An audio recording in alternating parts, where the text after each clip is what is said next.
Hey everyone, it's Tiny Tom Logan back with another video for you, and today we are going to be taking a final look at the white Strix 2080 Ti. All of the performance numbers that you wanted. Is it going to be worth buying?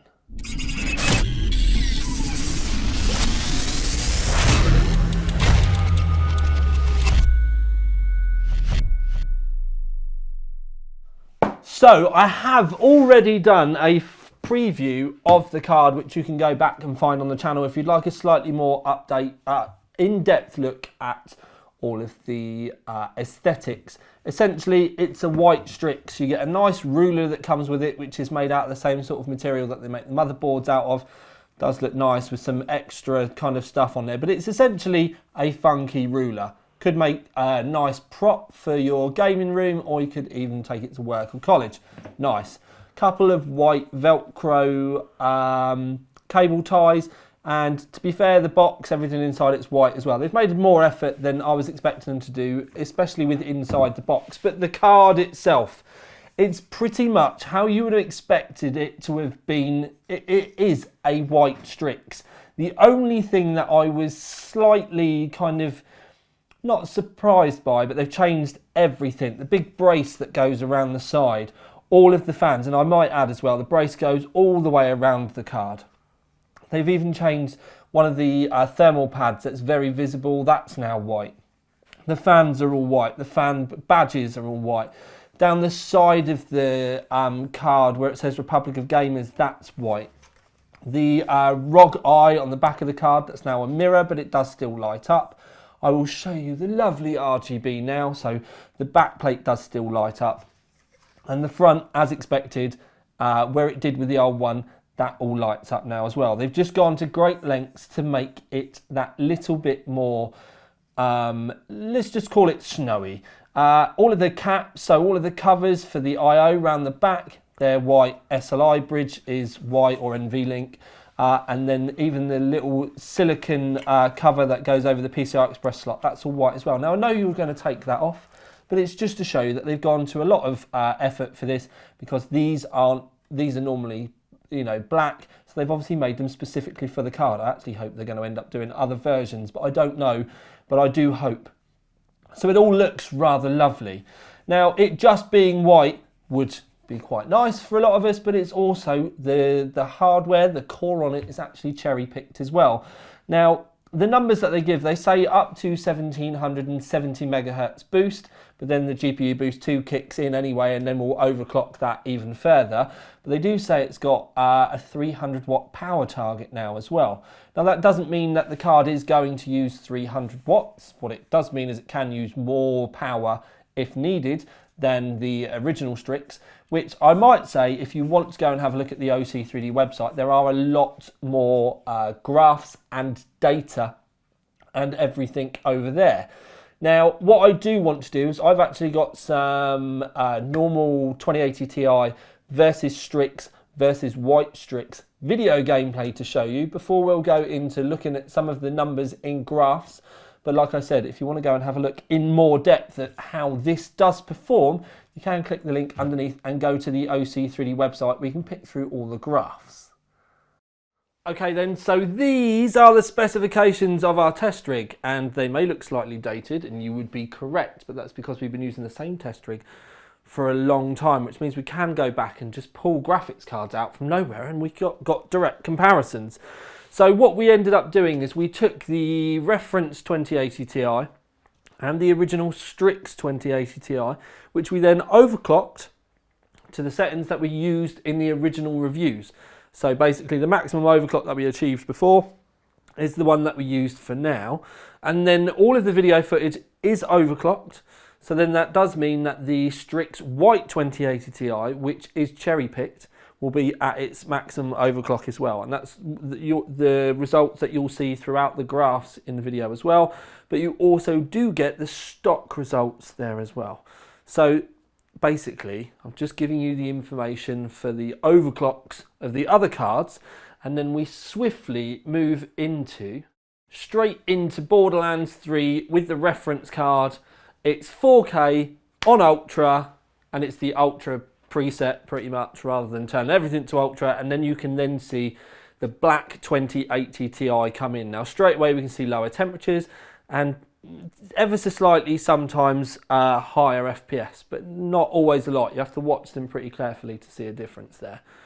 But when the white one does start to appear, what we can see here is there is a drop in temperatures, but also a noticeable difference in performance. Now don't forget, these are all manually overclocked to the max.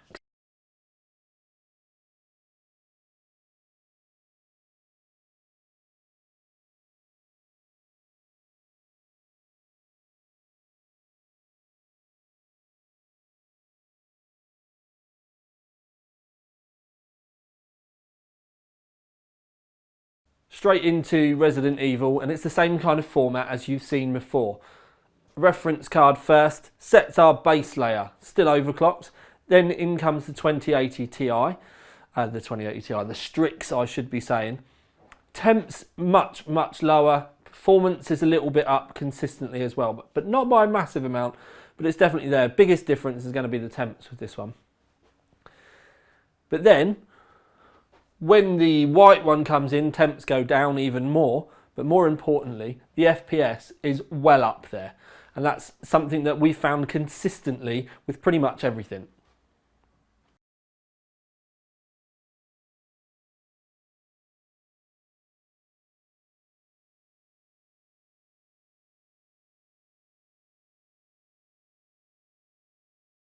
Then into Rise of the Tomb Raider, same again. We've got 4K, Ultra, reference in first, gives us a nice base layer. Then in comes this Strix, temps drop a bit, performance goes up a little bit. It's only about 1 to 2 frames per second though, but if you have a look at the temperature difference, it's fairly healthy. But again, as it was before, when the white one does decide that it wants to come in, you can see temps, weirdly on this game, went up by about a degree, but it's the FPS you can see has gone right up again.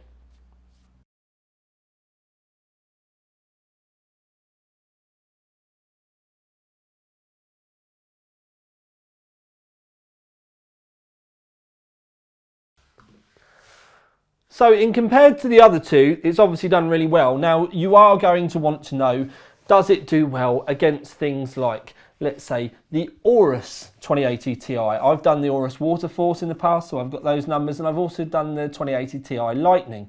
Now, overclocked wise, it has trumped them all, pretty much in every position.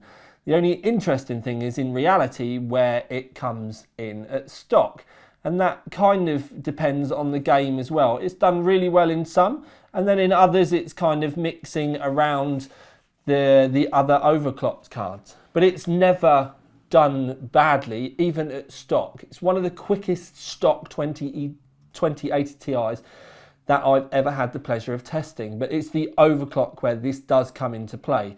Now, I know a lot of you are going to say about, oh, you just got a cherry pick sample and all that sort of stuff, but that is actually the point in these cards to a whole. Overclocking wise, we got 2068 as an average.